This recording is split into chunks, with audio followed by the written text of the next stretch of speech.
नमस्कार प्यारे विद्यार्थियों। आज की कक्षा में हम ज्वार भाटा की उत्पत्ति से संबंधित जो सिद्धांत है उसके बारे में चर्चा करेंगे। जैसा कि पूर्व की कक्षा में हमने न्यूटन के संतुलन सिद्धांत के बारे में चर्चा की, आज की इस कक्षा में हम ज्वार भाटा की उत्पत्ति से संबंधित जो प्रगामी तरंग सिद्धांत है उसके बारे में तथा स्थितिज तरंग सिद्धांत के बारे में हम चर्चा करेंगे। तो पहले हम प्रगामी तरंग सिद्धांत के बारे में चर्चा करते हैं कि ये सिद्धांत क्या है और इसने किस तरह से ज्वार भाटे की उत्पत्ति के बारे में समझाया है या कारण बताया है। तो ये जो सिद्धांत है विलियम हेवेल या वेवेल ने 1833 में दिया है, जिसे एरी ने संशोधित करते हुए 1942 में नेहर सिद्धांत कहा है। और उन्होंने संशोधित करते हुए माना कि दक्षिणी महासागर में जो स्थल खंडों का अभाव पाया जाता है, यानी कि जो तरंग सिद्धांत है प्रगामी तरंग सिद्धांत वो वेवेल ने या विलियम वेवेल ने दिया है और एरी ने उसे 1942 में नेहर सिद्धांत के रूप में प्रस्तुत किया। और उन्होंने माना कि जो दक्षिण के जो सागर हैं वहाँ पर स्थल खंडों का अभाव पाया जाता है और स्थल खंडों के अभाव के कारण वहाँ पर एक तरंग उत्पन्न होती है जिसे उन्होंने प्राथमिक तरंग नाम दिया। और इस तरंग की जो दिशा है पूर्व से पश्चिम की ओर होती है। अब इसके बारे में और बताया कि इस सिद्धांत में या इस प्रगामी तरंग सिद्धांत में ये भी माना गया कि अन्य महासागरों को दक्षिण में या दक्षिणी सागर में खुलने वाली खाड़ियों जैसा बताया गया है। और जब प्राथमिक तरंगे किसी तट से टकराती है तो उत्तर की ओर मुड़ने लगती है, यानी जो स्थल खंडों के अभाव के कारण जो प्राथमिक तरंग उत्पन्न होती है उसकी दिशा पूर्व से पश्चिम होती है। और जब ये तरंगे किसी तट से टकराती है तो उत्तर की ओर मुड़ने लगती है और वहाँ पर जो द्वितीयक तरंगे का निर्माण करती है या दूसरी प्रकार की तरंगों का निर्माण करती है, जिसे हम द्वितीयक तरंगे कहते हैं। और इन द्वितीयक तरंगों में स्रंग व गर्त होते हैं, यानी जो ऊपर टॉप वाला जो भाग होता है वो स्रंग होता है और डीप वाला जो भाग है वो गर्त कहलाता है। और जिन तटों से वो तरंगों के स्रंग टकराते हैं वहाँ पर ज्वार आता है और जहाँ पर गर्त टकराते हैं वहाँ पर भाटा का अनुभव किया जाता है। तो उन्होंने आगे ये भी कहा है कि द्वितीयक तरंगे महासागरों की गहराई व चौड़ाई पर निर्भर करती है। यदि महासागरों की गहराई अधिक है तो तरंगों के आयाम बढ़ जाते हैं और यदि महासागरों की चौड़ाई कम है या महासागर संकड़े हैं तो उनकी वक्रता है वो बढ़ जाती, जो कर्व है वो ज़्यादा बढ़ जाता है। तो ये दक्षिण से उत्तर की ओर चलती है व इस प्रक्रिया में उनकी ऊर्जा की हानि होती रहती है। तो इस प्रकार हमने ये देखा कि प्रगामी जो तरंग सिद्धांत है उसमें मुख्यतः तरंगों के द्वारा ज्वार भाटा की व्याख्या की गई है और उनका मानना है कि दक्षिण के सागरों में स्थलखंड के अभाव के कारण वहाँ पर तरंगे उत्पन्न होती है जिन्हें प्राथमिक तरंगे कहा है और इनकी दिशा पूर्व से पश्चिम बताया है। वह अन्य सागरों को दक्षिण सागरों में खुलने वाली खाड़ियाँ माना है। और जब ये प्राथमिक तरंगे किसी तट से टकराती है तो उत्तर की ओर मुड़ने से द्वितीयक तरंगों की उत्पत्ति होती है और द्वितीय तरंगों की जो स्रंग है वो जब किसी तट से टकराते हैं तो ज्वार का अनुभव होता है और जब गर्त टकराता है तो भाटा का अनुभव किया जाता है। और इस जो तरंग या द्वितीयक तरंगों की जो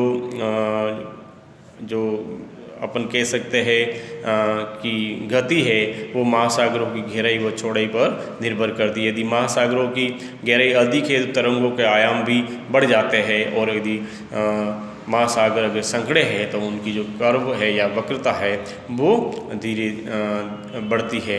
और इसके साथ ही उन्होंने ये बताया कि जब ये तरंग या स्रंग जो दक्षिण से उत्तर की ओर चलते हैं तो इस प्रक्रिया में उनकी जो ऊर्जा है उसमें भी ह्रास होता रहता है या कमी आने लगती है।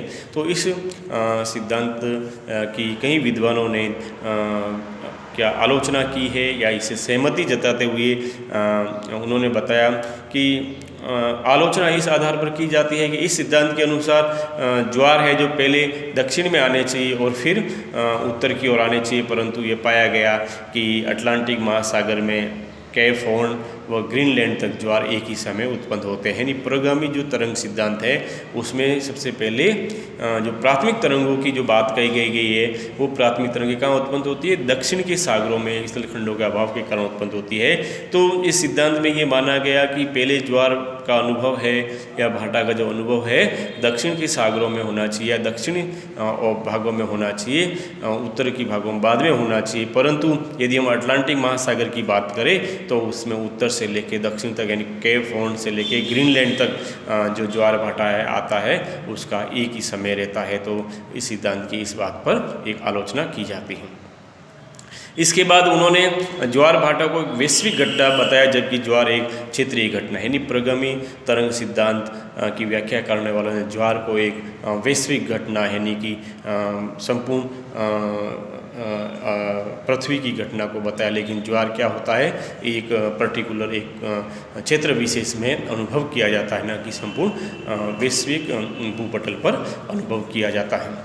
यानी उनका समय भी अलग अलग होता है। और आगे हम इस सिद्धांत की अगर बात करें तो इसके अनुसार एक स्थान पर एक ही प्रकार का ज्वार आना चाहिए, परंतु एक ही स्थान पर अलग अलग प्रकार के ज्वार आते हैं। इस सिद्धांत में ये भी माना गया कि या मान सकते हैं कि ज्वार भाटा है या वो एक स्थान पर एक ही प्रकार का आना चाहिए, परंतु कई अलग अलग स्थानों पर या एक ही स्थान पर अलग अलग ज्वार का अनुभव किया गया है।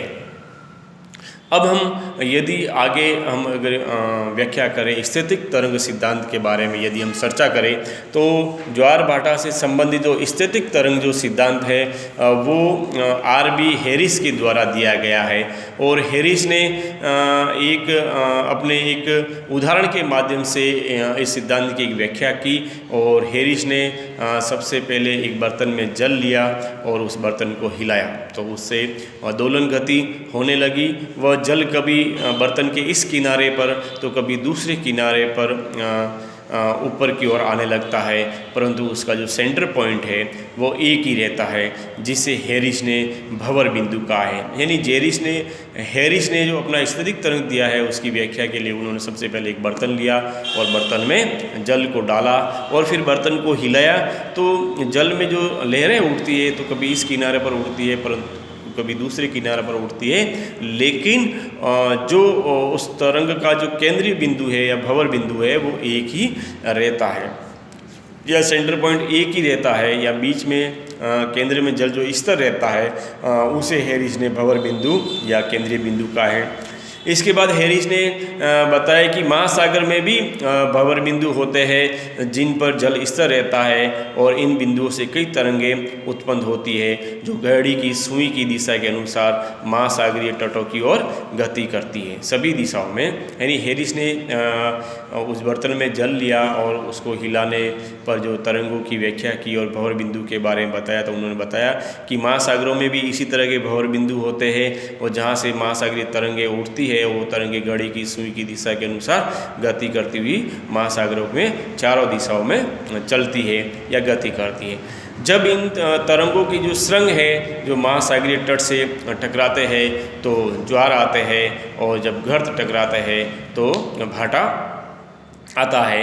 तो मतलब अपन कह सकते हैं कि उपरोक्त विवेचन से या उपरोक्त सिद्धांतों की व्याख्या से ये स्पष्ट होता है कि कोई भी जो सिद्धांत है वो स्वतंत्र रूप से ज्वार भाटा की उत्पत्ति की व्याख्या करने में समर्थ नहीं है। अतः सभी सिद्धांत यानी कई सिद्धांत अगर सम्मिलित रूप से ज्वार भाटा की उत्पत्ति कई सीमा तक करते हैं। तो प्यारे विद्यार्थियों, आज की कक्षा में हमने प्रगामी तरंग सिद्धांत और स्थैतिक तरंग सिद्धांत के बारे में पढ़ा। आपको बहुत बहुत धन्यवाद।